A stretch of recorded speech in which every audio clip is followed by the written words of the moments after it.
കോഴിക്കോട് വടകരയിൽ loan app ഭീഷണിയെ തുടർന്ന് കാണാതായ വിഷ്ണുവിനെ കണ്ടെത്തി. വിഷ്ണുവിനെ ഭീഷണിപ്പെടുത്തിയതിന് പിന്നിൽ ഉത്തരേന്ത്യൻ സംഘമെന്നാണ് പോലീസ് നിഗമനം. ലോൺ എടുത്ത പണത്തിൽ കൂടുതൽ തിരിച്ചടച്ചിട്ടും സംഘം വിഷ്ണുവിനെ ഭീഷണിപ്പെടുത്തുകയായിരുന്നു.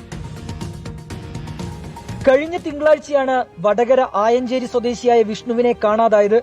ബാങ്കിലേക്കെന്ന് പറഞ്ഞ് വീട്ടിൽ നിന്നിറങ്ങിയ വിഷ്ണു തിരിച്ചെത്തിയില്ല എന്നായിരുന്നു കുടുംബത്തിന്റെ പരാതി.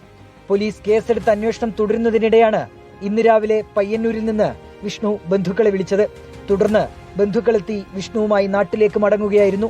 ലോൺ ആപ്പിൽ നിന്നുള്ള ഭീഷണി താങ്ങാൻ കഴിയാതെ നാടുവിട്ടുവെന്നാണ് വിഷ്ണു പോലീസിന് നൽകിയ മൊഴി. കടമെടുത്ത പണം മുഴുവനായി തിരിച്ചടച്ചിട്ടും ആപ്പിൽ നിന്നുള്ള ഭീഷണി തുടർന്നു. ആപ്പിൽ നിന്ന് ലോൺ എടുത്തിരുന്നു. അപ്പോൾ അതിന്റെ ഭാഗമായിട്ട് ചില ഹരാസ്മെന്റുകൾ ഉണ്ടായിട്ടുണ്ട് എന്ന് മനസ്സിലായിട്ടുണ്ട്. ഇത് 8 മാസം മുമ്പുള്ള ഒരു സംഭവമാണ്. അതുമായി ബന്ധപ്പെട്ട യാതൊരു തെളിവുകളും 1-2 സ്ക്രീൻഷോട്ടുകൾ മാത്രമേ നമുക്ക് ലഭിച്ചിട്ടുള്ളൂ. എംപാക്കറ്റ് ലോൺ എന്ന ആപ്പിൽ നിന്ന് 10,000 രൂപയാണ് വിഷ്ണു ലോൺ എടുത്തത്. 22,000 രൂപയോളം തിരിച്ചടച്ചു.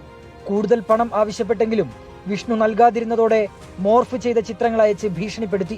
ഇതോടെ ഭയന്ന വിഷ്ണു നാടുവിടുകയായിരുന്നു. വിഷ്ണുവിന്റെ ഫോൺ നഷ്ടപ്പെട്ടതിനാൽ ലോൺ ആപ്പുമായി ബന്ധപ്പെട്ട കൂടുതൽ തെളിവുകൾ കണ്ടെത്താൻ പോലീസിന് കഴിഞ്ഞിട്ടില്ല.